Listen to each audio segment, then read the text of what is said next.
à 18 h, j'étais au PK21 de Ndougou. Je suis arrivé ici à 8 h du matin. Le pétrole, le gaz passe derrière la case ou devant les maisons. Mais les populations sont dans un dénuement total. Nous sommes assis sur du pétrole, sur du gaz, mais nous sommes comme si nous n'étions pas les propriétaires de ce pétrole et de ce gaz. À cause de qui? C'est ce qui vraiment me révolte. À cause des gens comme Ali Bongo, qui accaparent tout. Vous ne pouvez pas demander la réduction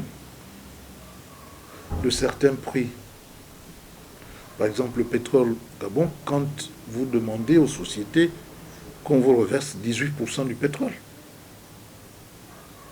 Vous ne pouvez pas baisser le prix de la téléphonie mobile quand la téléphonie doit, quand ces maisons doivent vous reverser de l'argent.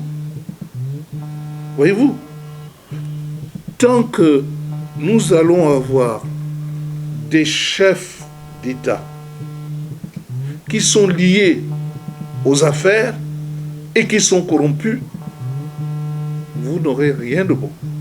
Évidemment, vous trouverez toujours des gens à dire « oui, c'est possible, continuons », parce qu'ils ont un strampotin qui ne dure pas longtemps. Il faut que chacun, les PDG, se souviennent qu'avant eux, il y avait d'autres qui sont en rebut aujourd'hui. Et que eux, demain, ils seront aussi à la traîne.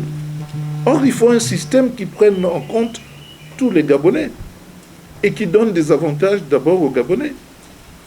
Le peuple gabonais est un peuple résilient, trop. Les gens acceptent que le pétrole passe derrière les cases et qu'ils n'ont même pas le courant. Et il faut voir le genre de cases qu'ils ont. Non, c'est révoltant. On ne parle pas pour soi-même. Moi, j'ai le minimum qu'il faut. Parce que je me suis battu, parce que je suis un révolté, parce que je ne peux pas, moi, dans mon pays, ne pas avoir le minimum pour me permettre de vivre libre. C'est un pays où la liberté devrait se traduire par les moyens qu'on donne à chacun de nous pour avoir un logement, parce que chaque Gabonais a droit à un logement. La liberté par le travail, parce que chacun de nous pourrait avoir un ou deux métiers à exercer dans la journée. Et parce qu'on pourra scolariser, éduquer, soigner nos enfants et leur apporter ce qu'il faut pour leur croissance. Mais aujourd'hui, j'ai l'impression qu'on se complaît et que ceux qui gouvernent se complaisent dans un monde où ils créent l'oisiveté, la dépendance. Et cette dépendance, on le voit. Les Gabonais vont accueillir le président, j'espère que c'est pour lui dire au revoir qu'ils le font. Mais ils préfèrent quelqu'un qui est dépendant.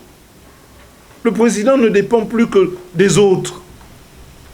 Et vous voyez, ils sont contents. Quand pour descendre de l'hélicoptère, il faut le soutenir, quand pour monter, il faut le soulever, ils sont...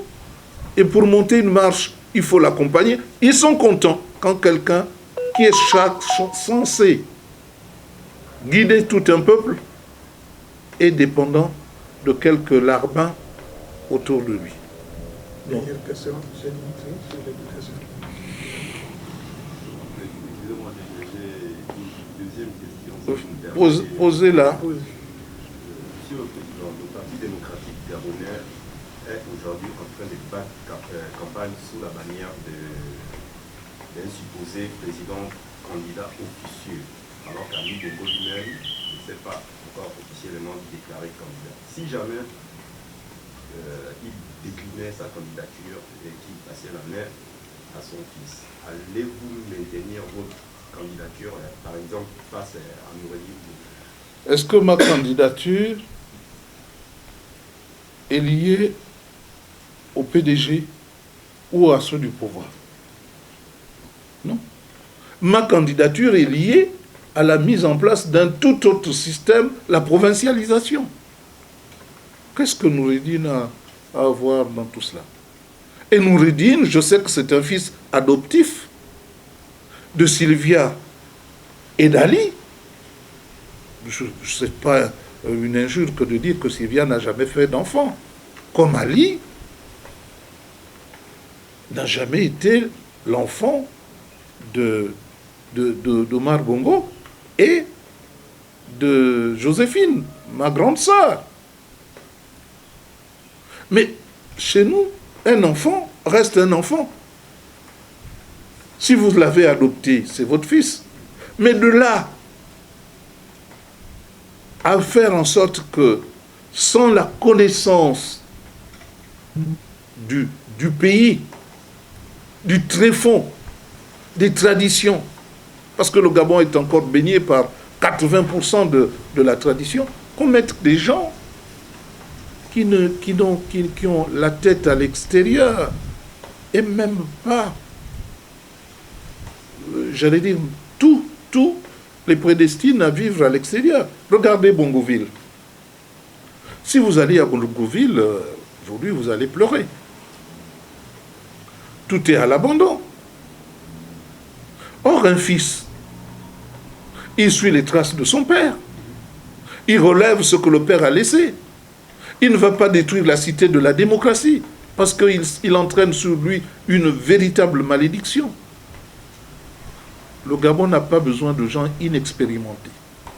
Le Gabon a tellement de retard, a connu tellement de recul qu'il faut des gens expérimentés.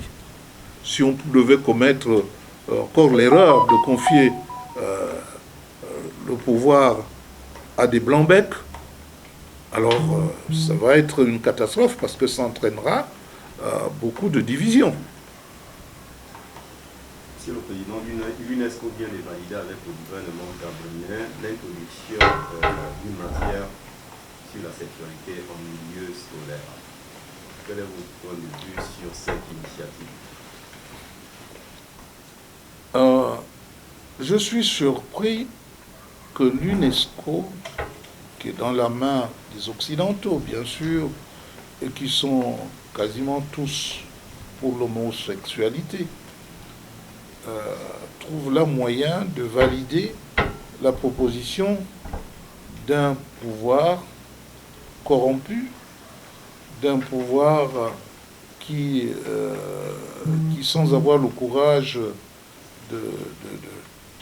d'aller jusqu'au mariage entre hommes et femmes, mais ils veulent venir à ça pour faire plaisir aux Occidentaux,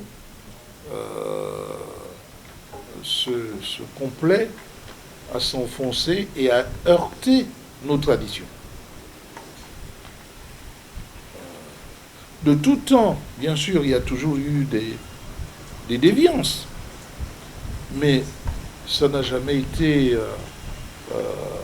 rendu public, parce que nous avons notre façon d'être et d'agir. Quand les Occidentaux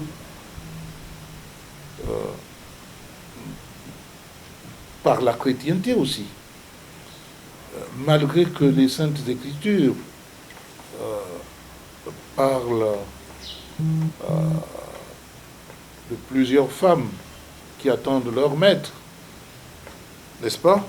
C'est une allusion à la polygamie, même si on peut l'interpréter aussi autrement. Mais l'homme en soi fait différemment de la femme à un autre, à une autre préoccupation dans la fécondité, dans le fait d'engendrer l'homme, l'autre être humain, et cela ne peut se passer qu'au travers de l'homme et de la femme. On n'a pas encore inventé le sperme. Il n'est que le sperme humain et qui vient de l'homme. Donc moi je pense que ils l'ont fait. Même si c'est traduit dans les lois peuvent être corrigées. Donc il ne faut pas, ça sont des détails sur lesquels, bien sûr, que moi, président, je vais revenir, sur lesquels je vais revenir.